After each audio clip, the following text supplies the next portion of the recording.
What's going on?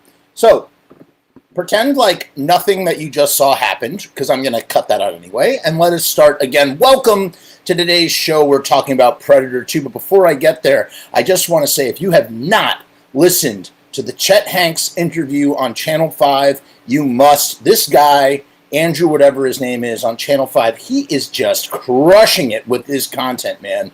I mean, the dude is going to be the Michael Jordan of YouTube someday. I really, truly believe this. Phenomenal work that he is doing. Today's broadcast is brought to you by Coca-Cola Zero, the Coke that tastes kind of like Coke without any of the sugar. And a basket of carrots.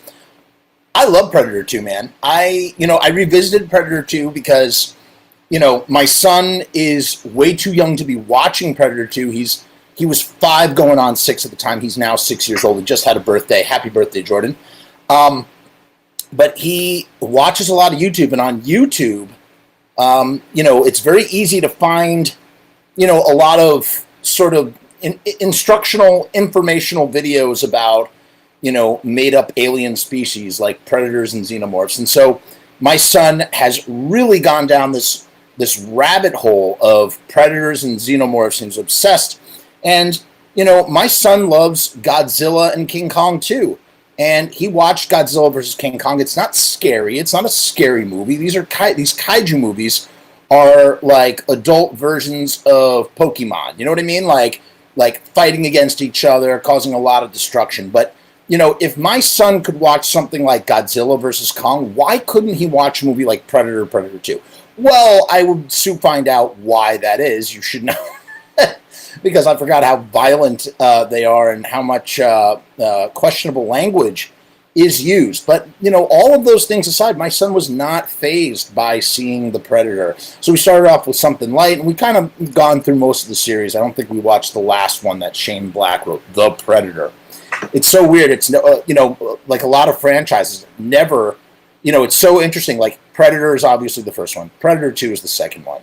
Predators, with the S, is the third one, and The Predator is the fourth one. Isn't that kind of crazy? The only discernible ones are Predator 1 and Predator 2, if you're not familiar with the series.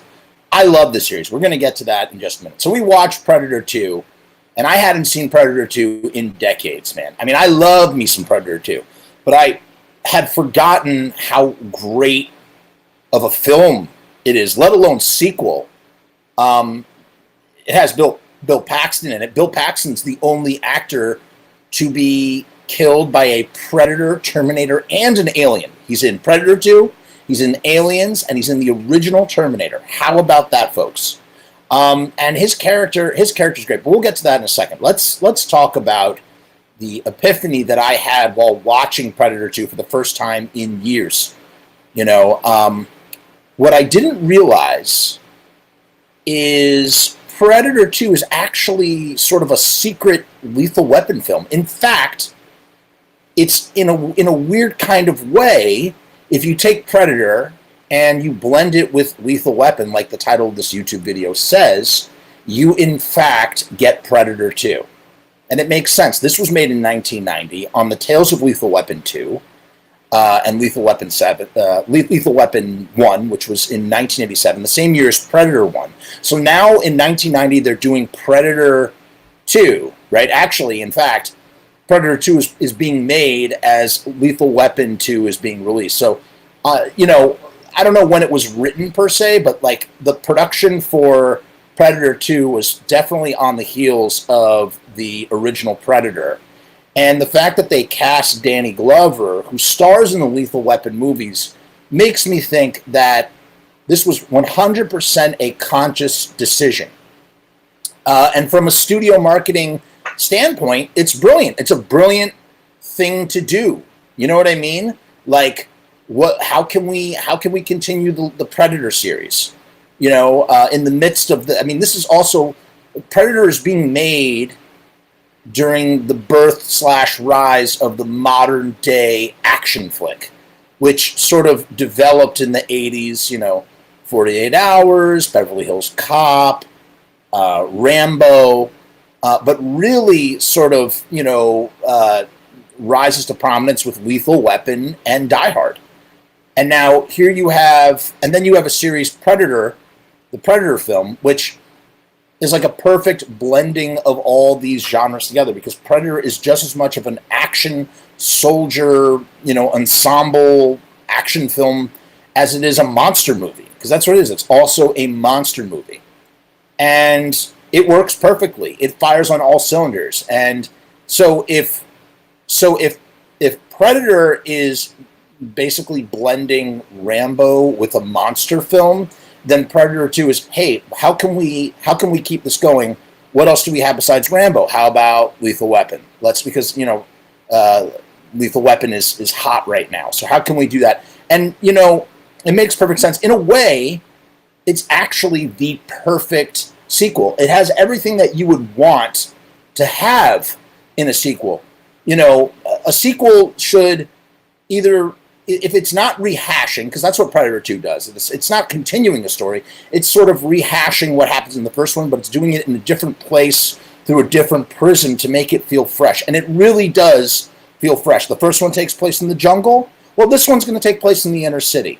The first one, it's a battle between, rebels and all these, guerrilla armies in the rainforest. Well, this one's going to be between, a civil war between drug-dealing factions. You have the Colombians versus this, it's like they're supposed to be a Haitian voodoo gang, but they're also, into reggae, which is kind of a little racist. Not racist, but stereotypical. It's like they couldn't differentiate between people that are into reggae music versus, Jamaicans and, being Haitian and into voodoo. So, you kind of get, they're kind of fused together in a weird kind of way. But it works. It works for the 80s. Again, context of the time of when this was created, it makes sense at the time that you would get something like that. By today's standards, like many films, is it culturally insensitive? Yeah, probably.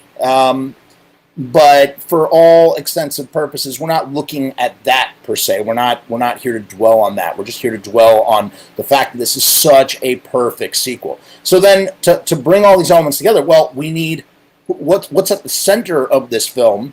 In the previous film, the center was a group of soldiers traversing the rainforest after a brutal mission. Well, now we're going to do a buddy cop action film, in the middle of this gang war.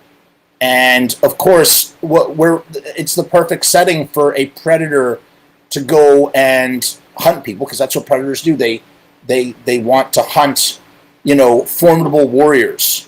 They look at the action soldiers in the original Predator, Dutch and his squad, and they see formidable game. And it's the same thing here. The movie opens up, there's a brutal gang war going between the cops and the Colombians and the Colombian gang, and Detective, what's his name in the movie? Wow, this is going to bother me. I knew what it was. His name is, and this is happening during a heat wave. Between the Jamaicans. So in here it says between the Jamaicans and the Colombians, but I'm pretty sure they're supposed to be Haitians or something, because they're doing voodoo. They have a voodoo king, and I'm pretty sure that voodoo does not make. Listen, if I'm wrong, then I'm wrong. Someone correct me. I'm pretty sure I'm right about that.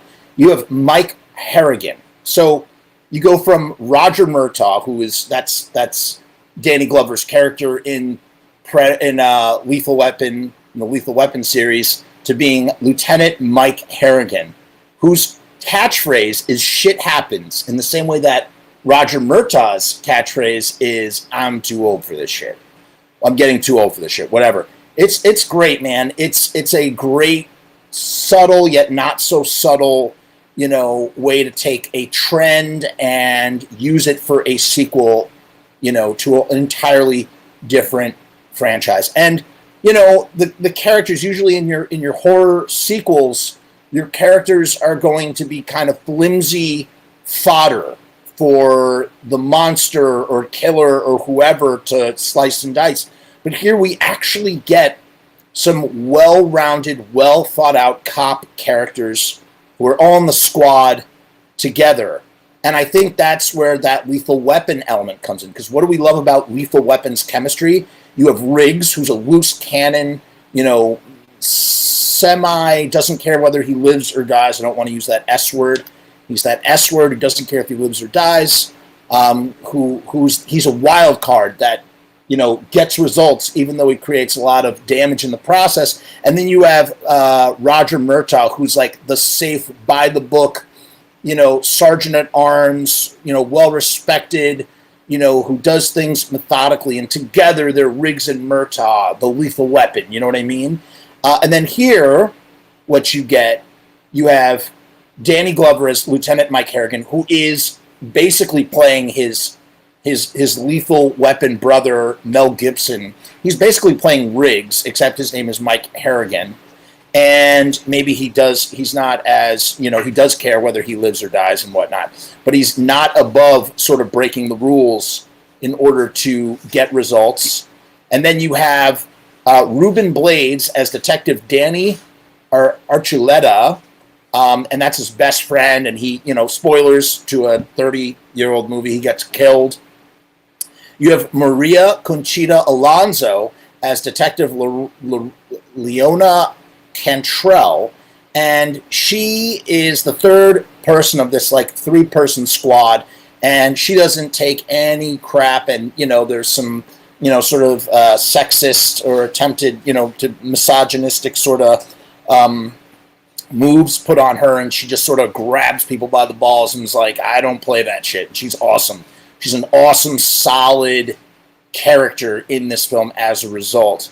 And then you have the new guy on the team, played by Bill Paxton. That's Detective Jerry Lambert, who is transferred from another precinct into the Metro Command. That's Metro Command is where Mike Harrigan leads his squad of cops. And they have such chemistry, and the relationships feel so developed. You genuinely care about what is going to happen to these cop characters. And, I remember when I watched it, again, like I said, like 2 decades prior was like the last time I really sat down and watched Predator 2. I remember distinctly Maria's character, Leona, getting killed on the train as she pursues Bill Paxton. And I was totally wrong. She doesn't. I completely forgot that. The Predator sees that she's pregnant and spares her, which gives us a little piece of information about the Predator that is sort of alluded to at the beginning in the first film,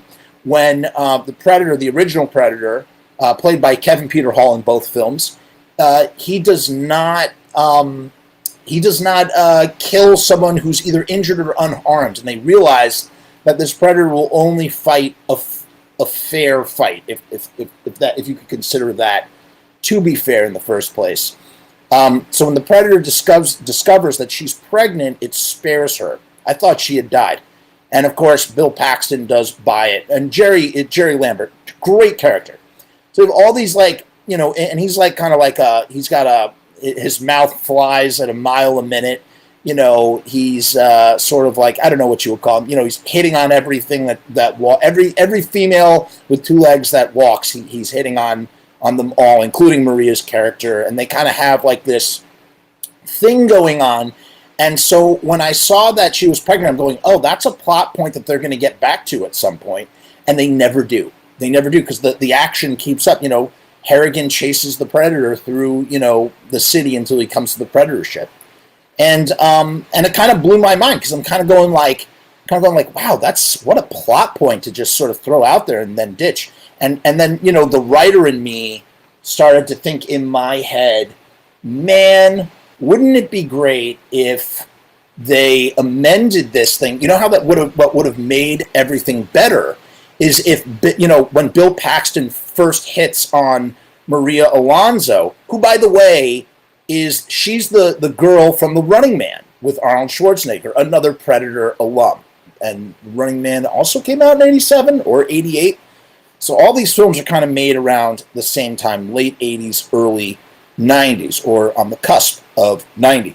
So, after the initial exchange where she rejects Bill Paxton's character, Jerry Lambert, by grabbing his balls and, sort of demasculating him for, hitting on her, I thought what an interesting touch it would have been if they had hooked up and she was pregnant with his baby, and he tragically dies, but his baby lives on because the predator spares Detective Cantrell, who's pursuing, her baby daddy without maybe even knowing that she has a baby daddy, But as it turns out, that's not the case at all.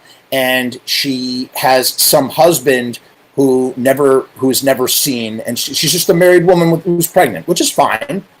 But I just feel like, for the sake of the film, like, why introduce this element? Which, I don't know. It just seemed like a real missed opportunity in that kind of way. Daniel says Joe Pesci would make a weird Predator. I agree. That would be really bizarre. You'd be like, "Hey, you think I'm funny?" That's a terrible Joe Pesci.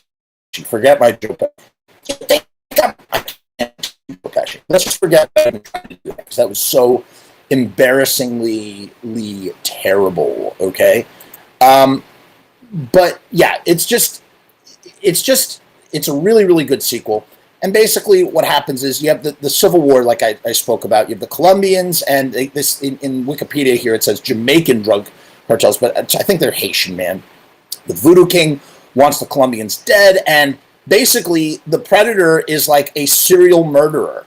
The Predator keeps sort of picking off these drug dealers, and they have to solve the crime as to who is picking them up. And then meanwhile, their jurisdiction keeps getting messed with by this guy named Peter Keyes, played by the crazy Gary Busey.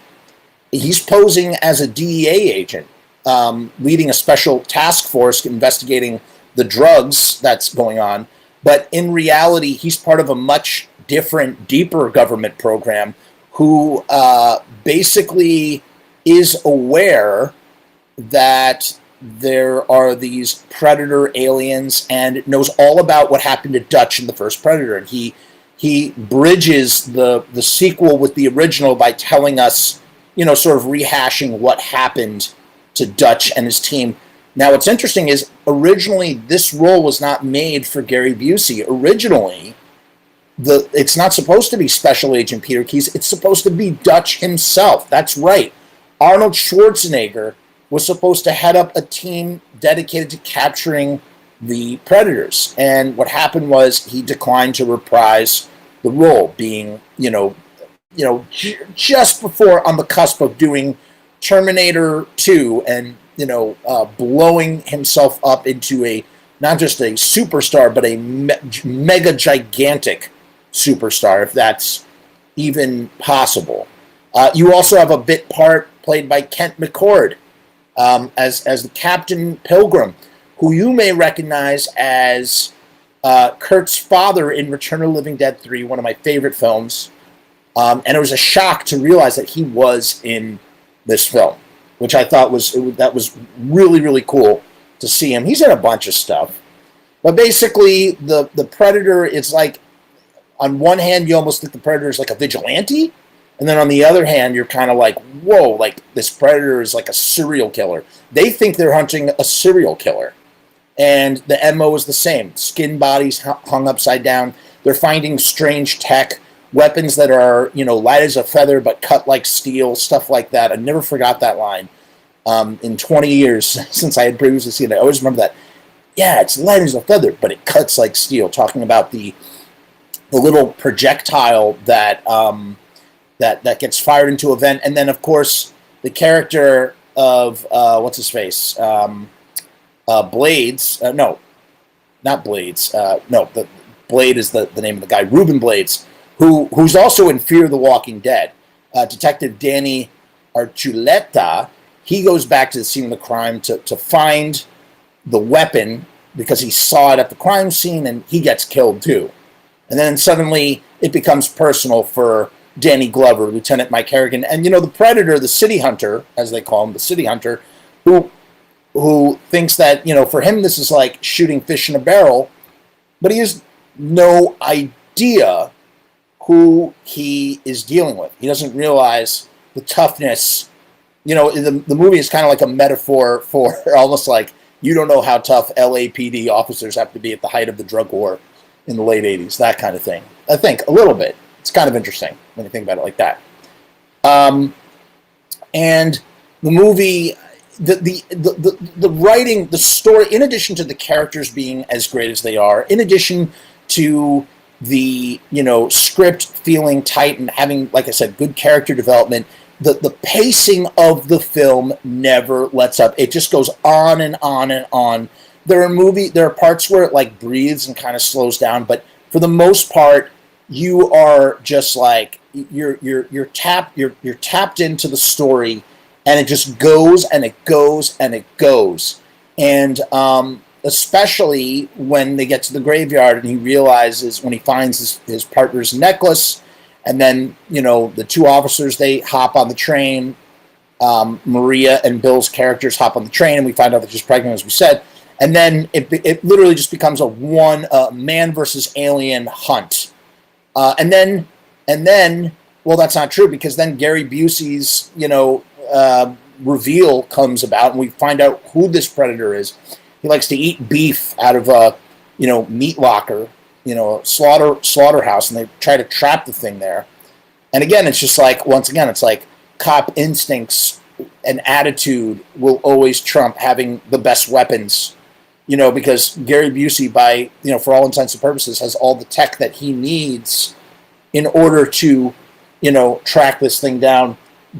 Daniel says, the best part of this movie was at the end, and the ship and the Lost Hunters. I totally agree. So what this movie does that makes it more interesting than anything else, this movie introduces two things. One, it can, just like Aliens did for Alien, it opens up the world. This is not just these things. They come here to Earth. They've been doing it for a long time, as we see with the antiquated flintlock pistol from 1750 or 1715. There are lots of them, and they have a sense of deep honor. Because even after Danny Glover faces off against the one-armed city hunter, they don't kill him. They let him live because he won. So they have like this code of honor as the warrior race that they are. But we get to see what the Predator ship looks like. And more than anything else, we realize when we look at the trophy wall with all the different alien skulls, these things hunt game all over the universe.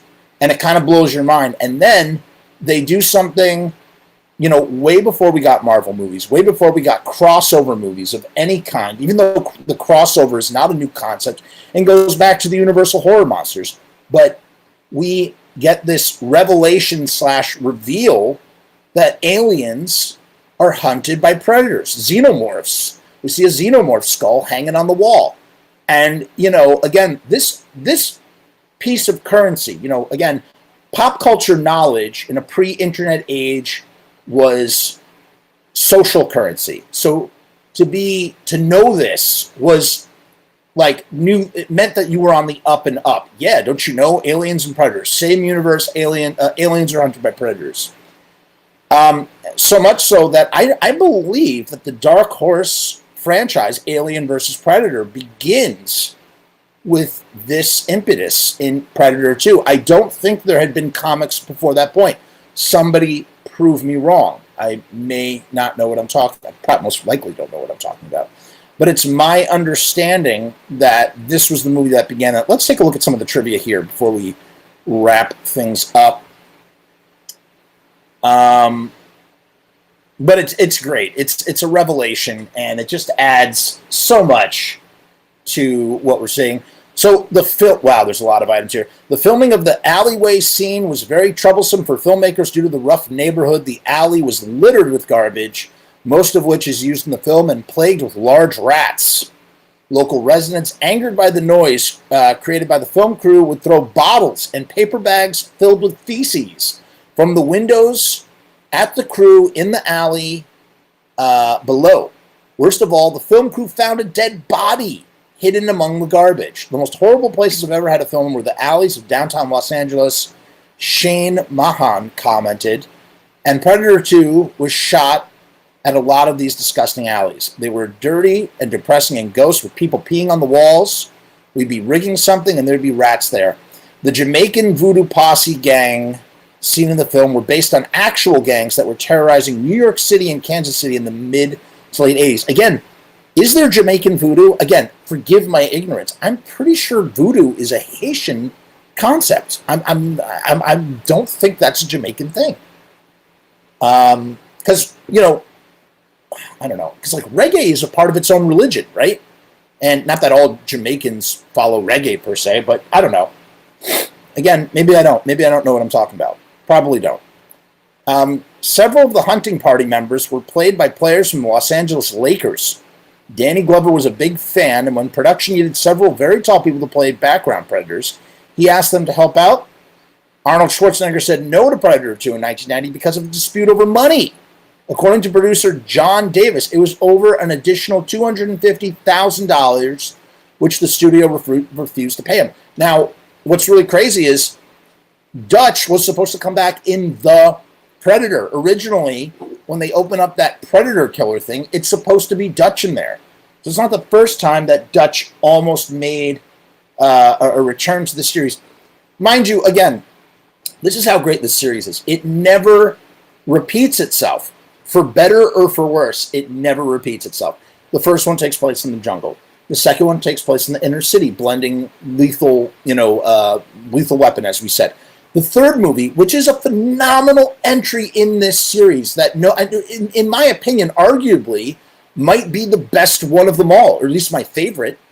They go to a war world, a game planet that the Predators bring them to. So they take the story to outer space, and yet it feels just like the first one. So it's literally almost like a reimagining of the first one with a bunch of really dangerous people from all over the world.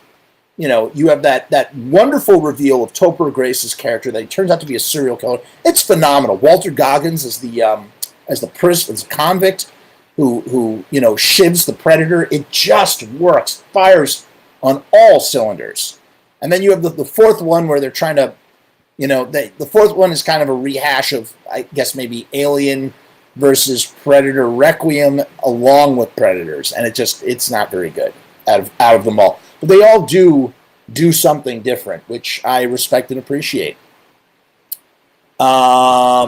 Stephen Hopkins was given the task of directing Predator 2 after greatly impressing the studio with directing A Nightmare on Elm Street 5, The Dream Child. He had been given just 4 weeks to shoot and a further 4 weeks to edit the film. This meant they had to shoot on one stage while the crew dressed the other, allowing them to shoot almost continually. The spear weapon that is used in the film disappeared and was reportedly stolen after filming was completed. With more time than the original Predator, Stan Winston, Stephen Hopkins, and Lawrence G. Paul came up with ideas and designs with more exotic weapons, the retractable spear, the detachable pinchers, the smart disc, the net, etc., for the Predator to use to differentiate the film from the previous one. The tech is so cool, and I love that part where he has to repair himself, and he has that nest kit that he takes off his back. It's just so fun. Kevin Peter Hall, who played the Predator in the first film, had studied African tribal dancers in order to get the feel and flexibility of the Predator and give him a personality. Kevin Peter Hall also replaced Jean-Claude Van Damme, who was the original Predator, in a much different design that looked terrible, by the way. And it was really great that they went with the design that they went with. The subway attack scene was directly adapted from the first Predator comic book series. The producers thought it was cool and wanted to use it in the film. After having the lower portion of its left arm slice off, the City Hunter was played in wide shots by one-armed stuntman R. David Smith. This is crazy. The film was recut over 20 times, according to Stephen Hopkins, because of more graphic shots of mutilated bodies and decapitations by the Predator. The film was initially given an NC-17 rating. To be honest, man, I want to see that original cut. I bet it's great. Ruben Blades was given a live television interview to Good Morning America from the set of this movie. During the interview, Stephen Hopkins walked on camera and ordered Blades back to work very loudly. The incident was so embarrassing, Blades and Hopkins did another interview a few days later to apologize. Wow. The Elder's Predator suit was made from the original Jungle Hunter outfit from Predator 1987 with different armored pieces applied. So that is the cameo of the original Predator. The elder's head was likewise recycled from the jungle hunter's outfit and was modified with foam latex appliances to alter its appearance, according to special effects artist Shane Mahan. We changed the structure and the look of it a bit and broke a tusk on it to make it look older. The elder was played by an uncredited Kevin Peter Hall, who plays the city hunter and the film's first jungle hunter. John McTiernan's fee after Die Hard was $2 million. That's why he declined to direct this movie, right? Because he directed the original Predator. So the same guy who did Die Hard made Predator, right? Like, you know, it just it screams. It's like, let's blend monsters with, you know, the late 80s action film. In a backstory explaining Dutch's, the hero of the first film's, absence from the sequel, Keyes has learned of Dutch's encounter with the Predator and tracked him down to a hospital. Dutch was being treated for radiation sickness, thought to be a result of the exposure to the Predator's self-destruct device. After hearing Dutch's accounts of the events, Keyes and the OWLF team were then sent to the jungle to investigate and study the site where the Predator detonated the device. They found evidence of a spaceship launch in the jungle, and the deceased Predator ship had automatically returned to the Predator homeworld. Dutch later escaped from the hospital and vanished, and Keyes believed he was still alive. Respirators were required during the slaughterhouse scene due to the debris and chemicals that had filled up the inside of the set. The original storyline of the film was to have taken place in New York City, but Jim Thomas and John Thomas quickly changed it to Los Angeles because of budgetary concerns. The scene where the Predator raises the skull during the lightning storm would have taken place on top of the Chrysler Building. That makes sense. Some of the Predator sounds were recycled from the Tremors film from 1990. All came out right at the same time. Elpidia Carrillo, who played Anna in the first film, has her name listed in the sequel's credits, yet doesn't seem to appear in the actual film. I was wondering that, because I saw that, and I was like, I don't remember seeing her. Look carefully during the scene inside Peter Keyes' mobile headquarters, and you will spot her. That's right, you see her on the screen. When Keyes describes how the creature activated a self-destruct device in Predator, you can briefly spot Anna on one of the video screens. Carrillo did film a debriefing scene in which she talks to the camera and describes the event of the first film, but it was cut from the sequel. How about that? King Willie, Calvin Lockhart, is said to practice voodoo, yet voodoo is not... I knew it! So he practices voodoo, yet voodoo is not commonly practiced in Jamaica. So I guess it is a little bit, and it actually comes from Haiti. King Willie is more likely a Rastafarian. Thank you. Did I not just say this? Which is a common religion in Jamaica. I'm going to explain his dreadlocks, hello, and the fact that he calls Harrigan Babylon, a Rastafarian term for the Jamaican system, which they see as oppressive and corrupt. I knew it. I knew I wasn't crazy. According to screenwriters Jim and John Thomas, a Predator sequel had not been planned, and they had to wait to see how successful the Predator comic book series would be. After the series was a hit, producer Joel Silver, who also did Lethal Weapon, see, all the pieces come together, that this all makes sense, was finally able to convince Fox to make the sequel, which was immediately greenlit. As with Predator, 2 full bodysuits were made for filming, an articulated hero head, and a static stunt head. So hero always means the most important, prominent thing with the most working parts that is used on set or whatever. The City Hunter's biomask was redesigned, being made more angular and bronze in color. So yeah, just a bunch of different variations. The Sergeant, played by Steve Kahan, to whom Mike Harrigan briefly talks to at the beginning of the movie, played his boss, Captain Murphy, in all 4 Lethal Weapon movies. Hello!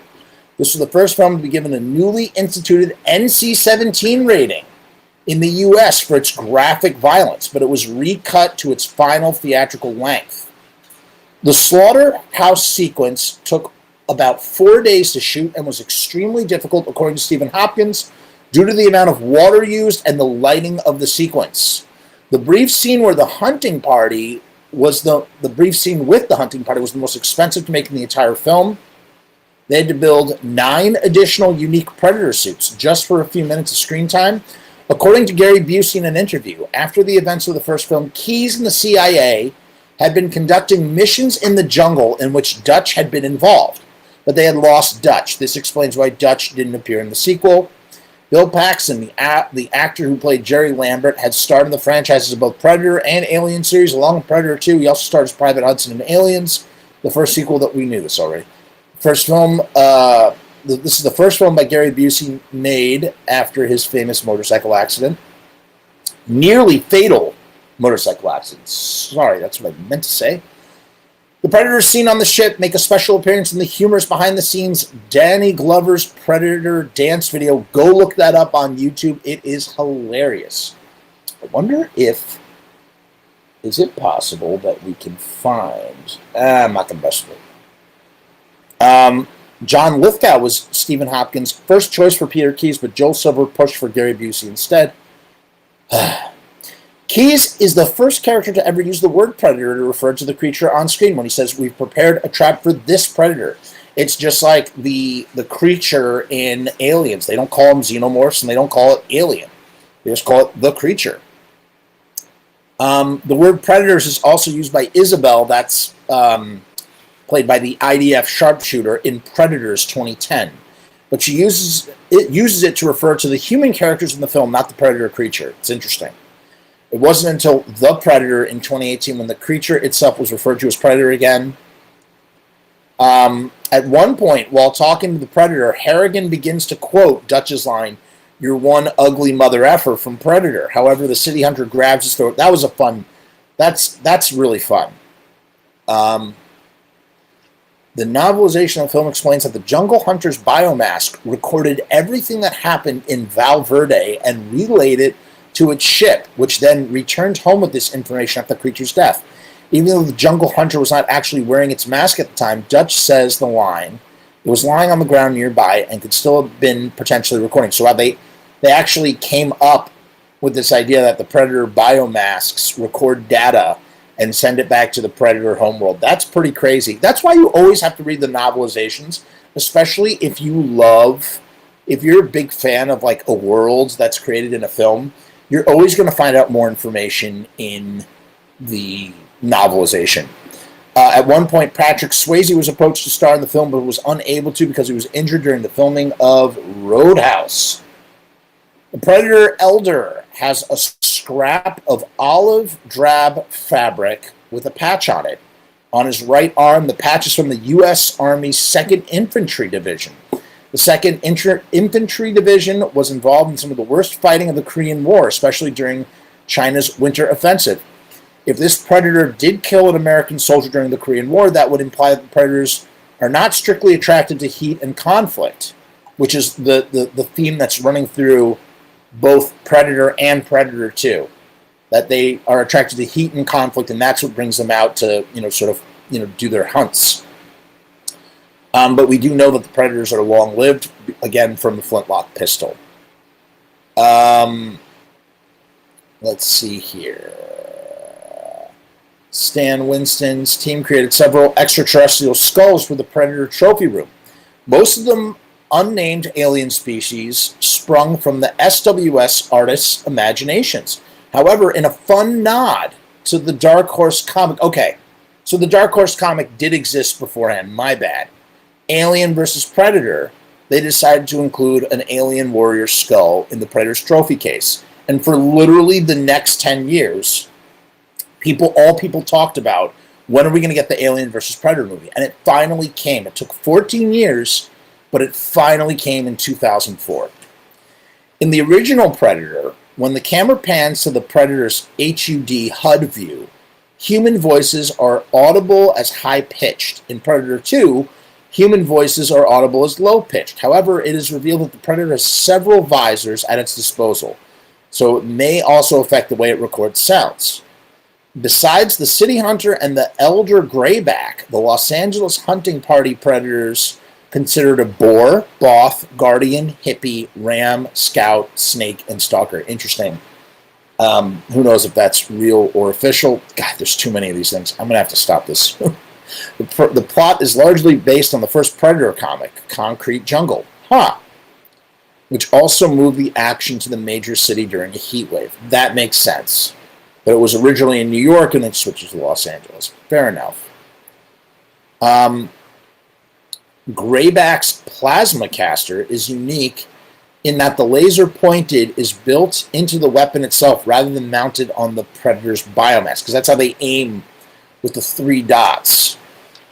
Among Grayback's trophies is a sword, dog tags, and a patch from the United States 2nd Infantry Division, which is on his left arm. Right. We see he's carrying all of these different trophies. And then in Predators, we see a samurai sword from the 15th century, and we get this really cool showdown between a Yakuza soldier and one of the Predators.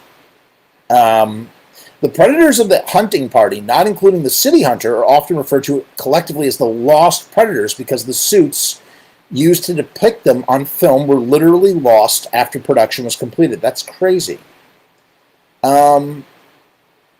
In Key's backstory, yeah, we already know that. The sensors and equipment Key's and his team is seen using to monitor at the slaughterhouse was mostly actually film and television production equipment.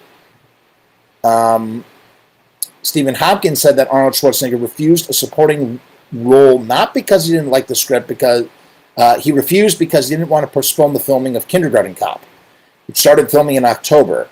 Hopkins said he was relieved because if Arnold was ultimately on board, massive script rewrites would have been necessary. He's absolutely right about that. Who knows what the film would have looked like. The prop flintlock pistol used in Predator 2 was a commercially available non-firing replica from the Spanish manufacturer Dinix, made in cast pot metal and hardwood. The external maliquet, mainspring, and full cock sear was purely decorative. That's really cool. In the novel, the elder Predator is called Grayback. So that's why the credits here, the trivia here uses Grayback. Yeah, so Danny Glover, Gary Busey, and Steve Kahan all co-starred in the original Lethal Weapon, produced by Joel Silver, who produced this film. It all makes sense.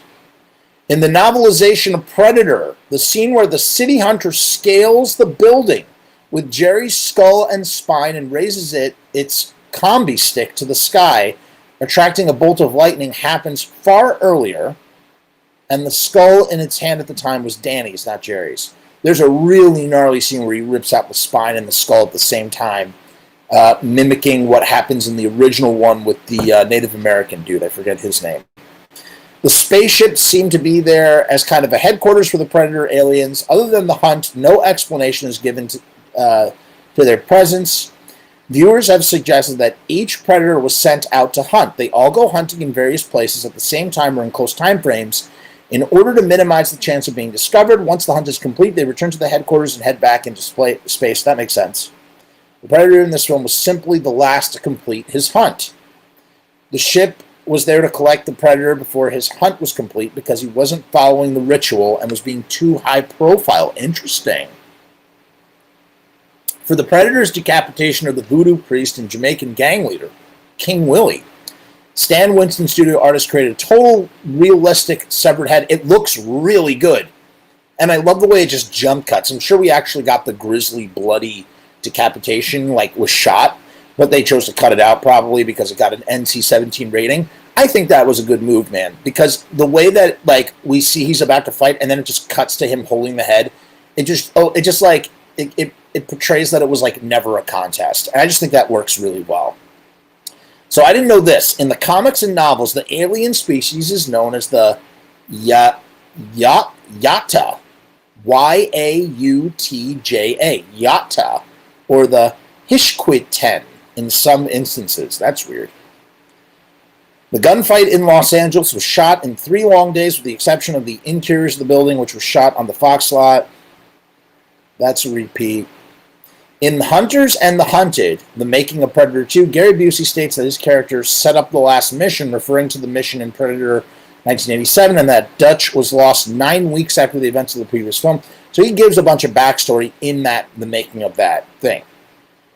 In the novelization of Predator 2, Keyes mentioned Dutch's Olympian physique, This is likely a humorous nod to Schwarzenegger, who won Mr. Olympia bodybuilding competition 7 times before becoming an actor. Skip that one. In the original script, the penthouse sacrifice of the Colombian drug lord Raymond Vega was very different. The script shows the Jamaicans attack Vega's place while Vega is merely sitting alone in his apartment and relaxing, not nakedly banging his mistresses. And it's just one mistress. And before they can kill him in the ritualistic ceremony, the Predator strikes and wipes out the voodoo posse. Raymond witnesses all this happen as the Predator spares him since he's unarmed, and is thus later used by Keyes to gain information on the Predator. In the final shooting script, they switch it so that Vega is killed, while his girlfriend witnesses the Predator kill everyone, as we know. She's like naked beside like a totem pole, like freaking out. The studio kept pushing for Steven Seagal as the lead. That would have been ridiculous. To which Stephen Hopkins declined. Seagal went on to another Jamaican-themed movie, Marked for Death, in 1990. It is unclear if the hunting party represented an entire, very small clan, or whether they were merely a few individuals from a much larger clan, whatever. This is tiring. I don't know. In the novel, Harrigan doesn't kill the Predator, but severely wounds it with the smart disc, at which point the elder Predator and the other hunters arrive, at which point City Hunter willingly allows the elder Predator to decapitate it, at which the point the novel ends. That's interesting. I like what they did in the movie better. I think that works better. I don't think that's interesting to read. We already know that about Bill Paxton being killed by all these different monsters. Peter Keyes, here's where it says it. Gary Busey's character, Peter Keyes, was originally written in the script as Dutch, Arnold Schwarzenegger's character from the first film. It would have been a more robust role that would have resulted in Schwarzenegger and Danny Glover sharing headline for the film. Because Schwarzenegger declined to participate due to his dissatisfaction with the script and director, the role was reduced to a secondary villain anti-hero role, and Busey was cast instead. Very interesting to me. What else? Yeah, it was a critical and financial failure, which bums me out. I mean, how much money did it make? Let's see what it cost. 20 to 30 million to make, and it only made 57.1 at the box office. And it's a shame that that's considered to be a flop. Isn't that a shame? The machete used by Jerry fighting the alien on the subway is the same one used by Dutch and his team in Predator. What else? I don't know, man. I don't know. This is all just, let's see if there's a spoil. Here we go. The trivia items may give away important plot points. Oh my god, there's a ton of these. Putting the alien skull in the trophy case on the Predator ship was the idea of director Stephen Hopkins as a way of showing off all the different species and creatures that the Predators have hunted and killed. It was also a nod to the comic book Aliens vs. Predator, which was quite popular at the time. Since 20th Century Fox owns the Alien franchise, it was easy to obtain the rights to use the alien head in the film. This excelled popularly of the Alien vs. Predator series crossover through the 1990s, which led to more comic books. During the finale, when the elder Predator hands Danny Glover the gun dating from 1715, Jim and John Thomas had conceived an idea for a possible Predator movie, which would have taken place in the past where there were no modern weapons available to combat them, much like the finale of the original Predator. Although the sequels Predators 2010 and The Predator took place in the future, several short fan movies were made that were situated in the distant past. That's crazy. Such as Predator Dark Ages, didn't know that exists. During the Crusades, and Predator Celtic Days, which indeed took place in the 18th century and explained a possible origin of the gun. I love that. So check this out. The writing on the antique flintlock pistol was one of the Predators, which one of the Predators gives Harrigan, that's Grayback, at the end says Raphael Andolini, 1715. A later Dark Horse comic tells the story of this character, making him a pirate who disappeared along this crew in the Bermuda Triangle in 1718. This was also the subject of a potential sequel script written in the mid-90s that wasn't used when 20th Century Fox decided to go forward with the crossover Alien versus Predator.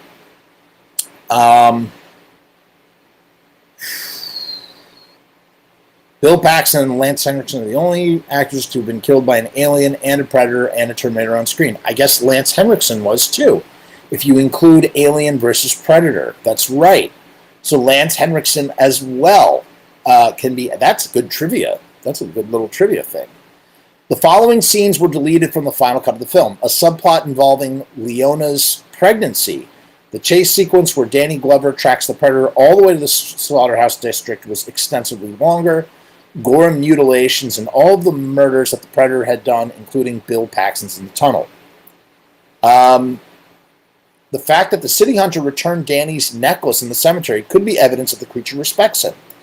But it also could have been a means to taunt or intimidate Harrigan. I think it was maybe a little bit of both. You know? We already got that already. The predator doesn't kill Leona because she's pregnant. The predator lives and plays by 3 rules. Never kill unarmed people, never kill pregnant women, and never kill children. See, I didn't know that. That makes a lot of sense. That's on brand.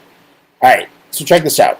Originally, there was a great subplot regarding Leona's pregnancy. The scene where Harrigan meets Jerry at a bar to discuss keys was originally part of a longer scene where the officers celebrate Leona's birthday there. Her husband, Rick, was introduced during the sequence, although neither of them knew that Leona was pregnant at the time. Before he talked with Jerry, Harrigan briefly chats with Leona, who reveals that one of the bodies from the massacre at the beginning of the film is missing.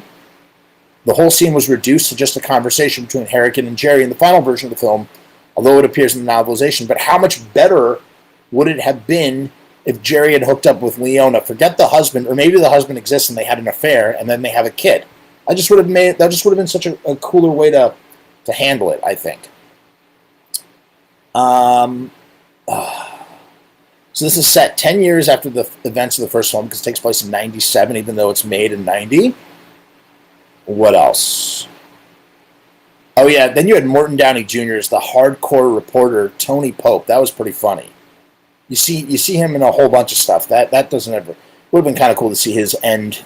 See his end met by, you know, the predator, or maybe the whole film finishes up by bringing us back to Tony Pope, played by Morton Downey Jr., as he talks about the real truth of what happened, and yada yada yada. Who knows? Let's see what else we have here. Blah blah blah blah blah blah blah blah blah blah blah blah. In the first film, Arnie's team gets sent in on what they are told is a rescue mission after one General Hopper was sent in but disappeared. There are hints in this film that Keyes sent Arnie's team in to draw the Predator out, as he explains the events of the first film in detail to Harrigan, pointing out to what they have learned from it and claims they have waited a lifetime for the upcoming experience. So that would be a great tie-in, you know, have him be the reason that Dutch and his crew even went in there in the first place. I like that a lot. I think that's it, guys. I think that's it. So, what do you guys think of Predator 2? Do you like it? Check it out. If you enjoyed this video, please make sure to like, share, subscribe. That would be great. What else can I say? Leave a comment, leave a like, subscribe, blah, blah, blah, blah, blah, blah. Tune in tomorrow for Streaming Evil Live show, and on Thursday we have our boy Chris Jimenez back for another episode of Sinful Celluloid. Can't wait for either. It's going to be a lot of fun. We have a wonderful way of saying goodbye here. We say peace and hair.